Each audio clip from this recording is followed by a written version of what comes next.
Welcome back. As we head into the new year, a lot of people feel pressure to change everything at once. A counseling service is here to show us how to set realistic New Year's resolutions. I'm joined by Mireya Garcia and Julie Healy with Roy Maas Youth Alternatives. Welcome. Thank you. Thank you. For people at home who aren't familiar with Roy Maas Youth Alternatives, what exactly do you do?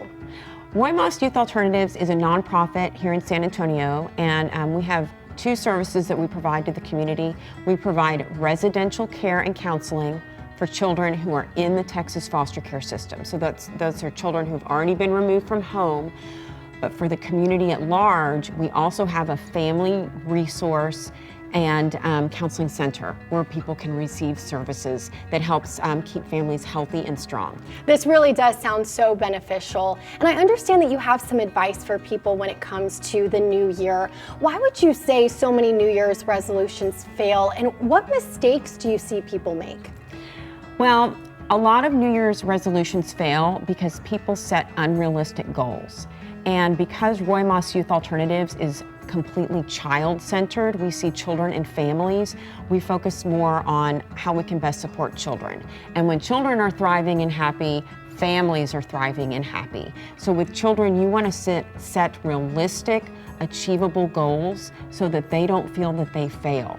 They're informative years, and if children feel that they can't succeed, not only will it impact their self-esteem, they can give up, get frustrated, and so really setting achievable goals is the best thing that you can do for your child and your family. That's really good perspective. And Mireya, what would you say, what role does social media play in that letdown? And when it comes to teens and young people, how can parents and caregivers protect them? Right, so definitely social media impacts everyone, right? All of the teens that we work with, the families that we work with are impacted by social media. But knowing that, I think it's important that we encourage our families to work together when they're setting goals for the new year and helping them be successful. So once they set up a goal, how does the family as a unit work towards that goal and making it something that's very important to them to reach those goals?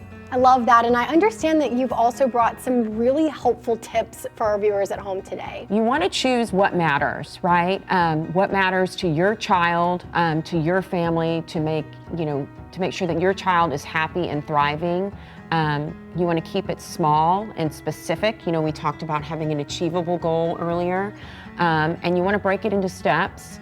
So for example, let's say that the goal is that your child needs to improve their grades, which is also, going to impact their success in life, and it's going to build their self-esteem. So what you would do, say, instead of saying, this year we're going to make straight A's, make it a goal that is achievable.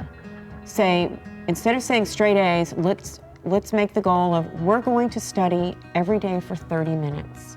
That's something that they can achieve and that they can control.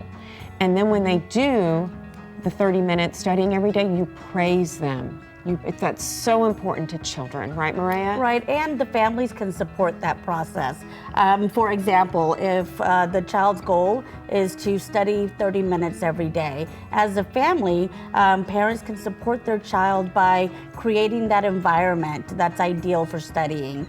For example, making sure there's no distractions in the study area, having the right lighting that's conducive to studying, making sure the child has had a healthy snack before they study. So just really setting up the environment to help that child be successful, and then praising and every success along the way, right? We want to maintain that real positive support, like you completed 30 minutes of studying today. That's wonderful, and helping them feel like they can achieve these goals.